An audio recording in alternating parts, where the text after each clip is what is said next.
E quanto à segurança do sistema do TSE, não sei se as pessoas vão lembrar, mas a gente teve uma invasão, lembra? No primeiro turno das eleições municipais, das últimas eleições municipais, houve uma invasão ao sistema, né, do TSE. E o deputado federal, Felipe Barros, ele divulgou um vídeo com relatos de um dos hackers que participaram desse ataque, do Marcos Roberto Corrêa da Silva, tem 24 anos, é conhecido como Vanda the God. Ele está preso em Uberlândia, no Triângulo Mineiro, suspeito de um dos maiores vazamentos de dados do Brasil. Ele vai explicar no vídeo a que tipo de dados ele teve acesso, né? Na publicação do parlamentar, o hacker disse que é bem simples, fraudar os dados das eleições por meio do sistema eletrônico do Tribunal Superior Eleitoral. Vamos ver um trecho desse vídeo. A invasão ocorreu numa string que estava no vulnerável a SQL Injection. E essa invasão do site se deu também em relação a dados administrativos dos usuários? Todos os usuários, a falha fornece acesso ao banco de dados. Ao banco? Ao banco de dados. O que tiver armazenamento no banco de dados vai ser tudo capturado. Tá. E o armazenamento nesse sentido é dos eleitores também? Dos eleitores também. E que tipo de dados dos eleitores tem lá? Nome, CPF, voto, RG. Os dados biométricos também? Dados biométricos também. E você conseguiu acesso a tudo isso? Tudo isso. De uma maneira relativamente simples? Sim. Você poderia nos explicar como isso aconteceu? Ela ocorre numa falha que, a gente injeta códigos maliciosos na barra de URL e através desses códigos a gente consegue manipular o site. E puxar nome de usuário e senha de administradores. E aí tem aquelas agências checadoras de fatos. Bom, primeiro eu detesto checar, prefiro verificadora, mas elas se verificam, né? É uma graça. E elas não gostaram do vídeo, né?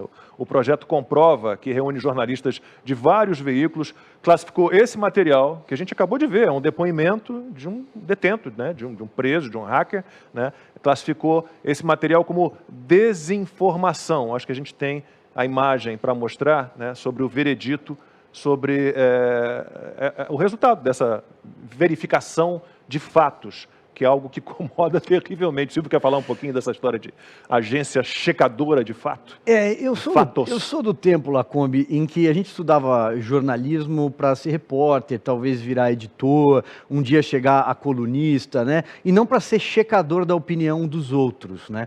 Hoje em dia, as nossas universidades produzem checadores da opinião alheia. E eu acho que é disso que se trata, da opinião dos outros. Se não concorda com a linha, com o pensamento deles, e isso faz parte de toda essa nossa geração, você simplesmente cometeu fake news, né? Na cabeça deles, é claro. Constantino, o que você viu de falso aí nesse vídeo do hacker? Não, pois é, né? O próprio presidente Bolsonaro usou o caso de ter alguém preso por tentativa ou por conseguir, né, de alguma forma, burlar o sistema. O que eu acho disso tudo, Lacombe, a posição da imprensa, como o Silvio lembrou bem, das agências de checagem de fato, que são extensões dessa mídia mainstream hoje em dia, a posição da própria oposição e dos ministros, é que tudo isso aumenta a desconfiança. Porque, veja, se nós estivéssemos discutindo no mundo real, falando, olha, é claro que é possível fraudar, porque existem várias camadas no processo. Pode fraudar, não é ligado na internet, então não pode fraudar. Isso é bobagem, pode fraudar o sistema antes. O TSE tem funcionários que usam a internet, então poderia ser fraudado em várias etapas desse processo. Então, quando vem alguém como o Barroso repetir que um troço criado há 30 anos atrás, na época que o telefone era um tijolão, e na época que ainda tinha máquina de escrever, que esse troço é o estado da arte e o sistema mais seguro do mundo,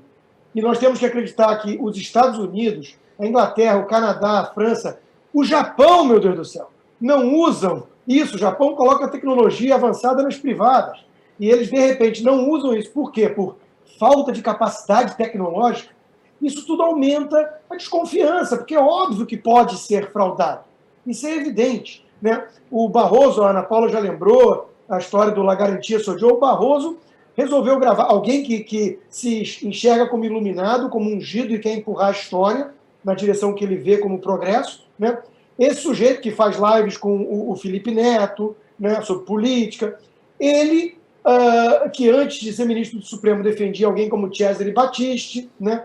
Esse sujeito, ele grava vídeo em várias línguas, ele é poliglota, dou o crédito a ele, né? E numa das línguas é justamente o espanhol, la garantia soy yo, repetindo basicamente isso. E ele repete insistentemente que não há nenhuma prova de fraude, enquanto que a história é o contrário. O ônus da prova é de quem oferta o produto e está garantindo que ele é inviolável. Ele é que tem que dar o ônus da prova. Como assim? Como é que você vai provar a fraude se a discussão é exatamente essa? Eu quero ler aqui para vocês um breve trecho do relatório produzido pela firma independente de especialistas contratada pelo PSDB à época que houve uma desconfiança ali, porque aconteceram coisas estranhas em 2014. Né?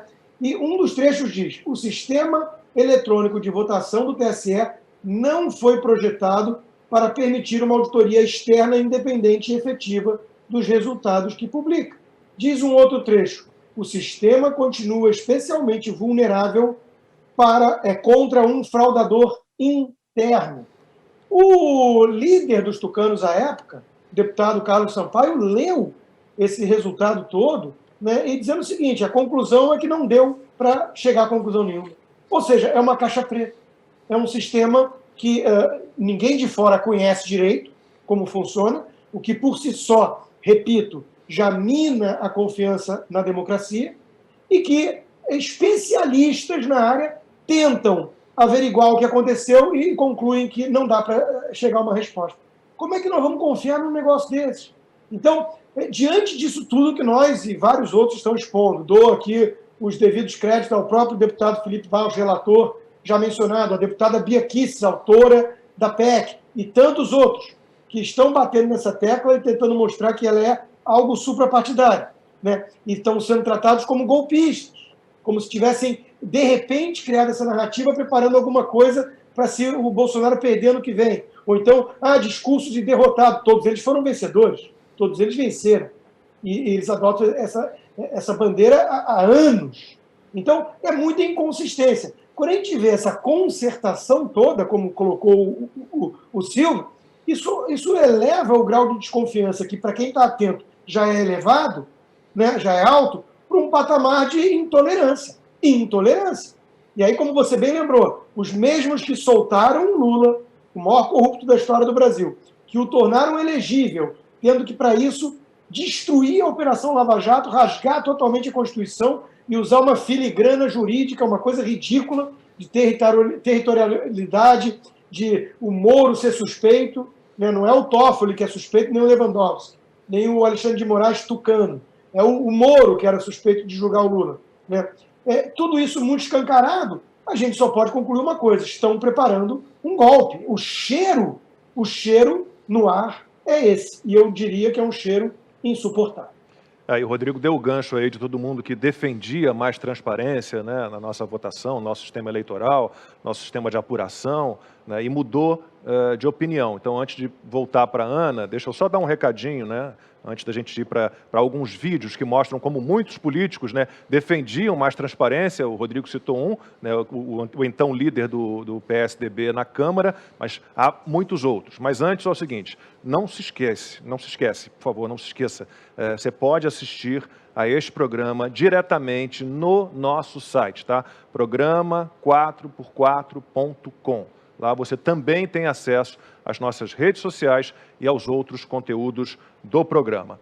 Então vamos lá, essa jornada, né, por mais transparência na eleição já teve vários capítulos. Um deles foi em 2015, em 18 de dezembro daquele ano, com 368 votos de deputados, né, e 56 votos de senadores. O Congresso tinha decidido pelo voto impresso, junto com o voto na urna eletrônica. Em 2018, por 8 votos a 2, né, o STF ele derrubou essa medida sob o argumento de que haveria risco ao sigilo do voto, aquela historinha sobre a qual a gente falou agora há pouco. De lá para cá, muita gente que era favorável, então, à pauta, mudou de opinião. E nós separamos alguns casos aqui e a gente vai relembrar agora. Tem até vídeo do TSE. A gente começa com o Rodrigo Maia. E agora o projeto de lei em que tive a oportunidade de incluir a questão do voto impresso por ideia, proposta e trabalho do deputado Jair Bolsonaro, que no início desse debate talvez tenha sido um dos poucos deputados que acreditava que nós pudéssemos incluir na emenda constitucional e depois no projeto de lei que tive a oportunidade de também relatar. Então quero agradecer ao deputado Bolsonaro, agradecer ao plenário. A decisão de derrubar o veto do voto impresso é uma vitória da sociedade brasileira que pode ter o direito, a partir das eleições de 2018, de recontar. Que a gente tire essa dúvida, dê tranquilidade ao eleitor, de que ele possa saber que a partir agora de 2016, 2018, ele vai votar e ele vai ter a comprovação saindo ali, o nome dos candidatos que ele escolheu. Nós optamos por derrubar o veto da presidente. Todos sabemos que o que há de mais importante numa democracia é o respeito ao voto que externa a vontade da população. Esse respeito se dá quando podemos garantir aos eleitores que a sua vontade não foi violada ou viciada. Jamais foi nosso objetivo, com a referida auditoria, questionar o resultado ou mesmo pleitear uma recontagem de votos. Nossa proposta foi, isso sim, fortalecer a confiança no processo eleitoral, já que inúmeras foram as denúncias de fraudes veiculadas por eleitores nas redes sociais. Essa auditoria nas urnas foi muito importante, porque ficou muito claro para todos nós que, de fato, não é possível se dizer se o sistema foi ou não fraudado, e não é que não seja possível porque o sistema do processo eleitoral seja inviolável. Ao contrário, é porque ele é inaferível, ele é inauditável. Você não tem mecanismos para auditar o sistema do processo eleitoral hoje, tal como se encontra. Com toda essa argumentação técnica, são 226 páginas, a sustentar, dentre outras coisas, a importância do voto impresso acoplado, para que se permita uma auditagem. Tudo que você não pode aferir e auditar sempre gera um processo de dúvida na cabeça das pessoas.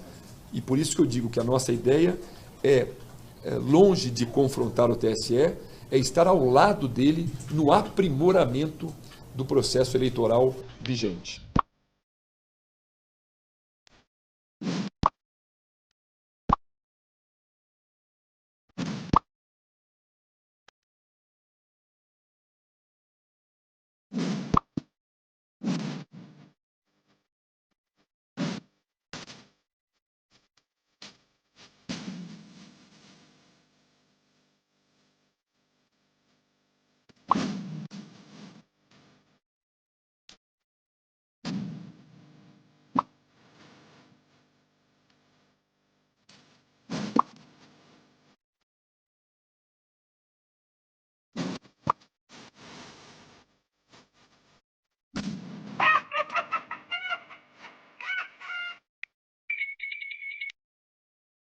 E de uma hora para outra, Ana, de uma hora para outra, mudou. Né? Como é que a gente explica isso? Eu lembro daquele versinho, mudou o Natal ou mudei eu? Natal continua o mesmo. O engraçado é ali bem no finalzinho do vídeo do TSE, parece ali, né, o Saci Pererê e escrito não acredite em mitos eleitorais. E, no entanto, nós vimos não apenas uma pesquisa muito mal intencionada, uma pesquisa recente, onde a pergunta era o seguinte: você quer voltar para o voto impresso, para o voto na cédula? E o ministro Barroso pegou exatamente essa pesquisa, essa pergunta muito mal intencionada, eu não diria nem mal feita, mas mal intencionada, e usou de uma maneira calma ali, né, no plenário do Congresso, nas comissões, falando, não, a gente não pode retroceder, voltar no tempo para a cédula de papel, empurrando, né, essa falácia, essa mentira, porque não é nem uma narrativa, é uma mentira, é fake news, de que essa PEC voltaria para o voto no papel. O que eu acho que está deixando o brasileiro assim de cabelo em pé, talvez se o approach, como os ministros, os próprios partidos de oposição, se eles tivessem sido talvez um pouco mais discretos, né, não tivessem levantado essa poeira toda com esse pânico, o brasileiro, de repente, falaria, não, 2 bilhões, de repente é caro dentro da pandemia, será que a gente não pode, talvez, empurrar isso para o outro ciclo? Mas a gente vê testemunhar esses ministros pomposos, né, aí alimentados a lagostas e vinhos caros, esses ministros descendo das suas torres de marfim, de seus pedestais, e entrando em reuniões com líderes da oposição, líderes de partido, batendo boca, indo à imprensa, dizendo que isso é um atentado contra a democracia.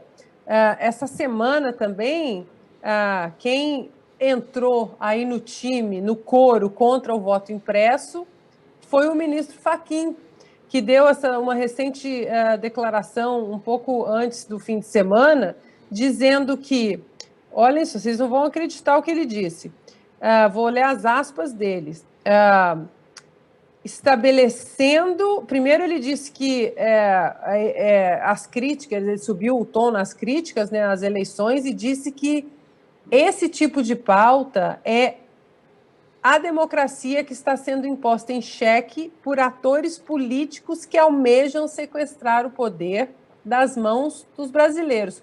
Olha que isso é surreal para mim, é uma falta de conexão com a realidade. E aí, aspas para o ministro Fachin, estabelecendo um regime de inverdade consensual, um acordo sobre a mentira que é fruto desses tempos denominados de pós-verdade, o que a rigor é a antessala, é um pré-fascismo. Nós temos um ministro da nossa mais alta corte chamando a vontade do povo de querer mais uma camada de transparência no nosso sistema eleitoral de pré-fascismo. De novo, estamos em época de Olimpíadas, né? Então a gente fala muito em resiliência, em endurance, em treinamento, em capacidade mental de manter focado. A gente não vai poder desanimar, a gente vai ter que usar de todas essas qualidades que o esporte mostra para a gente como cidadão, como cidadãos brasileiros aí preocupados com a nossa democracia, e vamos, como diz o popular, né, a gente não vai poder largar esse osso. Eu espero muito que no próximo domingo, dia 1º, as ruas estejam lotadas, porque como o Silvio muito bem colocou, se tem uma coisa que mete medo em político, é o povo na rua. Silvio, o que eu sempre falo é o seguinte, o STF ele tem dado muito chiliquito, mistura de chilique com faniquito, né? De repente, de uma hora para outra, os ministros do STF, não só o Barroso, que é ministro do STF e presidente do TSE, eles resolveram se voltar contra, de uma maneira histérica, contra esse projeto, né, de voto impresso auditável. Você consegue entender por que interpretar esse tipo de comportamento? Pois é, Lacombe, eu sempre que a gente cita os ministros do Supremo, eu me lembro de uma frase que eu ouvia no tempo em que eu trabalhava e morava em Brasília, né? Na Praça dos Três Poderes é algo muito comum você escutar que alguns ministros do STF acham que são deuses. Os demais, eles já têm certeza, né? E aí eu acho que o Constantino, a Ana podem até comentar como é que se comporta um ministro de uma Corte Suprema nos Estados Unidos ou em outros países. Em nenhum país do mundo, os ministros do Supremo, os togados, a mais alta corte do país, gosta tanto de um microfone, de um holofote, produz tanta manchete. E sobre a gestão do Barroso à frente da Justiça Eleitoral, né, da Suprema Corte Eleitoral, eu acho que ele deixa duas marcas. A primeira, por ter atuado politicamente como um oposicionista, como uma atuação política contra uma pauta que era do presidente Jair Bolsonaro já desde a campanha. E a segunda, que também ficou muito mal explicada, a compra sem licitação, sem concorrência, de um supercomputador para fazer a centralização dos dados eleitorais na eleição anterior, na eleição municipal, sem concorrência, muito caro, tá? E que produziu o resultado mais lento já visto também desde a redemocratização, desde a instalação da urna eletrônica Lacombe, nunca foi tão lento. E, aliás, foi o último teste, né? O próximo é agora, só na eleição de presidentes, governadores, deputados estaduais, federais e senadores, só isso. E aí de quem desconfiar de alguma coisa, né?